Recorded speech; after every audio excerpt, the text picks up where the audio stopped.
Super star Rajinikanth அவர்களுடைய படங்களை rerelease பண்ணுறதுக்கு இப்போ நிறைய தயாரிப்பு நிறுவனங்கள் ரொம்ப ஆர்வமாக இருக்காங்க. இந்த வருடம் இன்னொரு தலைவர் ரஜினிகாந்த் அவர்களுடைய மெகா பிளாக் பஸ்டர் படம் ஒன்று ரீரிலீஸ் ஆக போகுது. அதுதான் படையப்பா.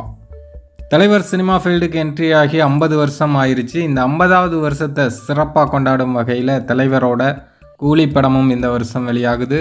கூடவே இந்த படையப்பா படமும் ரீரிலீஸ் பண்ணுறாங்க. இன்னொரு முக்கியமான விஷயம் என்ன அப்படின்னா, ரீரிலீஸ் பண்ணுற படங்கள் எல்லாமே ஒரு பயங்கர ஹிட் அடிச்சிருக்கு சூப்பர் ஸ்டார் ரஜினிகாந்த் அவர்களுக்கு. 2017 பாஷா படத்தை ரீரிலீஸ் பண்ணியிருந்தாங்க. பாஷா படம் 6.25 கோடி வசூல் பண்ணியிருக்கு.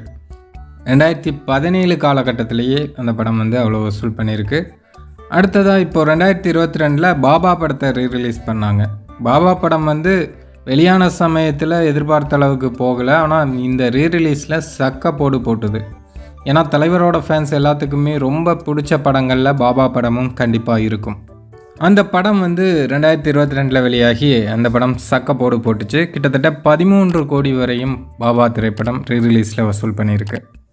அடுத்ததாக இப்போது தலைவரோட பர்த்டேக்கு தளபதி படத்தை ரீரிலீஸ் பண்ணியிருந்தாங்க. தளபதி படமும் ஒரு மிகப்பெரிய வசூல் சாதனையை பண்ணியிருக்கு.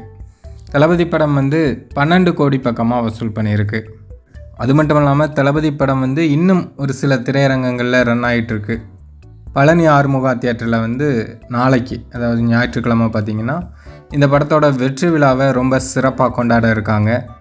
இனிப்புகள், தலைவரோட காலண்டர், இந்த மாதிரி நிறைய பரிசு பொருட்கள்லாம் தலைவரோட ரசிகர்கள் வழங்குறதுக்கு தயாராக இருக்காங்க. தளபதி படமும் ரீரிலீஸில் பிரம்மாண்டமான வெற்றி பெற்றிருக்கு.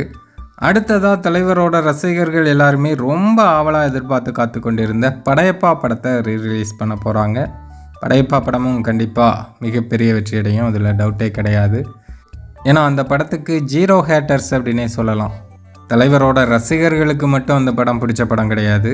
எல்லாருக்குமே, சினிமாவை நேசிக்கக்கூடிய எல்லாருக்குமே அந்த படம் கட்டாயமாக பிடிக்கும். அந்தளவுக்கு படத்தோட கதையும் தலைவரோட ஸ்டைல், தலைவரோட டைலாக்ஸ் எல்லாமே ரொம்ப சூப்பராக இருக்கும். அந்த படத்தை தான் இப்போது ரீரிலீஸ் பண்ண போகிறாங்க இந்த வருஷம். ஸோ இந்த வருஷம் தலைவரோட ஃபேன்ஸ் எல்லாத்துக்குமே செம்ம ட்ரீட் காத்திருக்கு.